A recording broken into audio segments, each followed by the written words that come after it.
afin que vous discerniez quelle est la volonté de Dieu, ce qui est bon, agréable et parfait. Romains 12:2. En anglais, il est dit, afin d'avoir la preuve de la volonté de Dieu. Dieu ne sera jamais satisfait simplement par l'exercice de sa volonté permissive. Nous devons au contraire nous assurer avec toutes les évidences et les preuves possibles que nous sommes dans la volonté de Dieu et que nous l'accomplissons. Ce n'est pas en disant simplement « Seigneur, que ta volonté soit faite », ceci est insuffisant. En tant que chrétiens ayant de la maturité spirituelle, nous avons le droit, le privilège de dire « Seigneur, donne-moi toutes les évidences possibles afin que j'aie la certitude de ta volonté en toutes choses ». Précédemment, nous avons vu en 7 points l'importance de la connaissance de la volonté de Dieu. Nous venons de voir aussi les 7 conditions à remplir pour découvrir la volonté de Dieu. Voyons maintenant les 7 preuves, les 7 évidences de la volonté de Dieu lorsque nous le cherchons avec patience et avec foi. Ishaï l'envoya chercher. Or, il était blond, avec des beaux yeux et une belle figure. L'Éternel dit à Samuel, lève-toi, oins-le, car c'est lui. 1 Samuel 16:12. C'est la première preuve. Le témoignage du Saint-Esprit dans notre esprit. Dieu est esprit. Nous aussi, nous avons un esprit. Nous avons un corps, une âme et un esprit. Si nous sommes lavés par le sang précieux, notre esprit devient alors sensible pour enregistrer la voix de Dieu. Il arrive aussi que lorsque nous nous mettons à prier, demandant au Seigneur de nous montrer sa volonté, nous constatons que le Saint-Esprit commence à impressionner profondément notre esprit.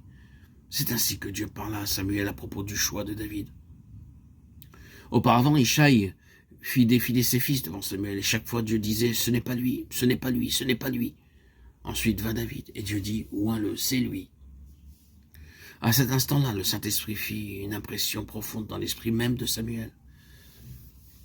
Si nous avons régulièrement et correctement notre temps de méditation solitaire devant le Seigneur, et si nous demeurons à genoux jusqu'à ce que nous enregistrions la présence de Dieu, disant par la foi, « Oh Dieu, rends ta pensée absolument claire pour moi, pour telle ou telle question, montre-moi ta volonté », nous expérimenterons alors que l'Esprit de Dieu produira une impression dans notre esprit. L'œuvre de la justice sera la paix, et le fruit de la justice le repos, la sécurité pour toujours. Ésaïe 32:17. Dieu est un Dieu de paix, et le Saint-Esprit engendrera dans votre cœur, dans votre esprit, un sentiment croissant de la paix céleste. Vous constaterez que cette paix s'approfondit chaque fois que vous mettez à prier. Vous priez 1 fois, 2 fois, 3 fois, et vous verrez que votre paix intérieure dans votre esprit augmentera. Ce sera la seconde preuve de la volonté de Dieu concernant la question, le besoin dont vous êtes préoccupé. De plus, vous aurez parallèlement à cela un sentiment croissant de la présence de Dieu avec vous. Cependant, pour être davantage assuré de la volonté de Dieu, nous pouvons avoir encore d'autres preuves. Ta parole est une lampe à mes pieds et une lumière sur mon sentier. Psaume 119, 105. C'est le témoignage de la parole de Dieu dans votre esprit. Ainsi, le Seigneur vous donnera un extrait de sa parole ou un fragment de verset pour confirmer dans votre cœur sa volonté. Par exemple, lorsque la pensée de faire une sainte convocation en France pénétrera dans le cœur de nos frères ici, ils commencèrent à prier très sérieusement dès le début de l'année. Seigneur, veux-tu que nous ayons en France une sainte convocation?